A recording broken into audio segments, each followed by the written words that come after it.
peradaban, alergi peradaban, alergi kemajuan, mendorong kemunduran. Pimpin di esok hari, adakah yang cukup mampu mewakilkan suara kami? Jelaskan ada yang tahu. Assalamualaikum warahmatullahi wabarakatuh. Karena tadi di awal video saya sudah memperkenalkan diri, oleh karena itu saya sekarang tidak akan memperkenalkan diri saya lagi, tapi saya akan menjelaskan kenapa saya membuat video ini. Jadi video ini adalah tugas mata kuliah kewarganegaraan yang diberikan oleh dosen kewarganegaraan, yaitu Pak Deden Ibnu Suja. Tugas ini adalah membahas suatu topik yang ada kaitannya dengan kewarganegaraan, dan topik yang saya ambil adalah tentang ketidakadilan hukum, yang dimana menurut saya pribadi topik yang saya bawa ini sangat relate untuk zaman sekarang, yang dimana banyak kasus-kasus atau banyak kejadian yang ada sangkut pautnya dengan hukum, tetapi tidak ada keadilan di dalamnya ataupun ada keraguan dalam pemberian hukumnya. Saya akan memberikan pendahuluan terlebih dahulu.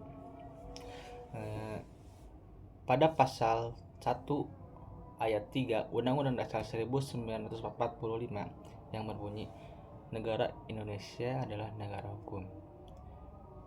Negara kita Indonesia adalah negara hukum, yang dasarnya adalah Pancasila, dan hukum tertingginya adalah Undang-Undang Dasar 1945. Saya akan membawakan suatu kasus ini memang pada saat itu sangat ramai karena keanehan dalam penerapan hukumnya, yaitu kasus korupsi timah yang jelas-jelas sudah merugikan negara 300 miliar, tetapi hukumannya hanya 6,5 tahun karena seorang pidananya berkelakuan baik kepada keluarganya, kepada istrinya, dan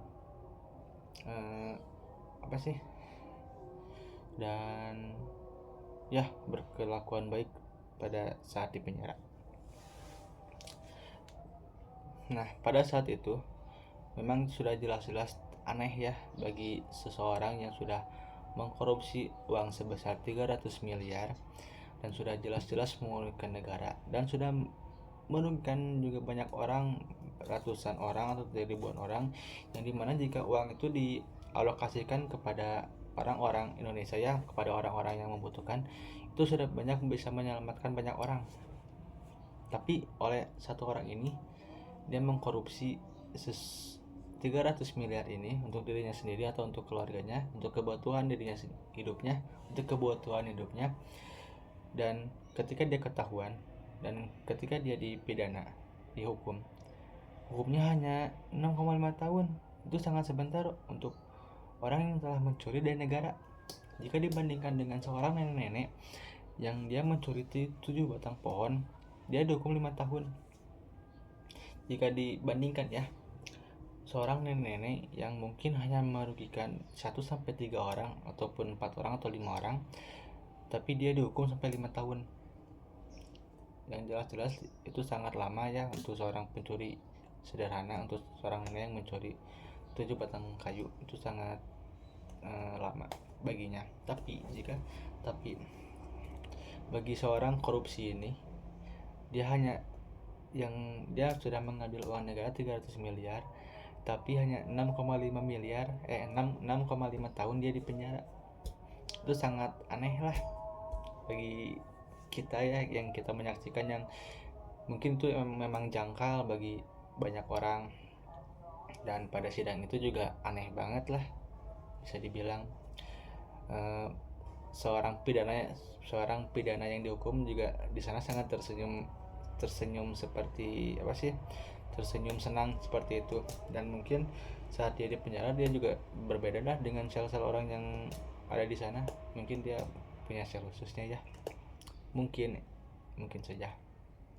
Nah, pada saat itu banyak orang yang memang mengomentari lah keputusan hakim tersebut, yang dimana itu memang aneh lah atau tidak sesuai dengan undang-undang ataupun apalah. Tapi karena saya sudah menelusuri ya undang-undang dengan koruptor. Nah, jadi koruptor itu hukumannya itu adalah hukuman mati yang paling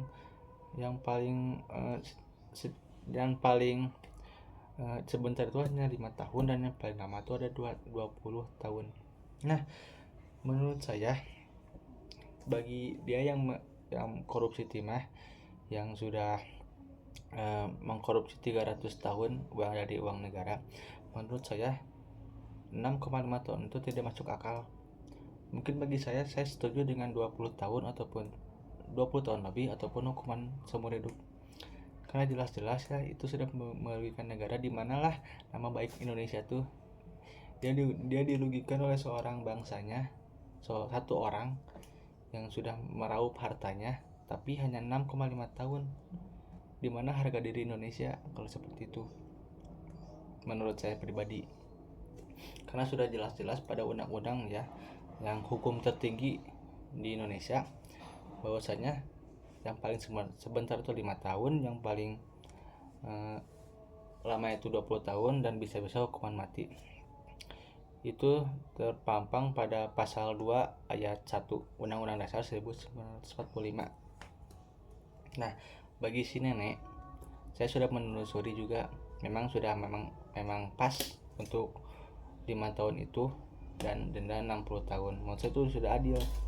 Tapi bagi yang korupsi ini tuh sangat tidak adil atau tidak masuk akal, tuh sudah jauh lah. Mungkin dia masuk kategori hukuman sebentar ya, 5 tahun penjara. Tapi kan itu sudah merugikan lah. Sudah, misalnya jika kita bayangkan lah, sebanyak 300 miliar, yang dimana itu pasti sudah lembaran-lembaran gepok uang ya, yang itu sudah bisa menyelamatkan orang-orang miskin yang ada di Indonesia untuk memenuhi kebutuhan hidupnya, walaupun cuma mungkin 2 tahun, 3 tahun, 4 tahun, atau 10 tahun, tapi itu sudah sangat bermanfaat bagi semua orang, bagi warga Indonesia. Tapi untuk satu orang ini, menurut saya itu sangat aneh lah. Nah, Profesor Dr. Haji Yusril mengatakan dalam suatu proses, hukum itu ada, tapi kepastian hukum itu tidak ada di negara. Itu kata-kata yang pertama. Terus, di negara kita ini hukum sudah tidak adil. Itu kata-kata Dr. Haji Yusril yang kedua yang saya ambil. Dan yang ketiga, penerapan hukum menurut selera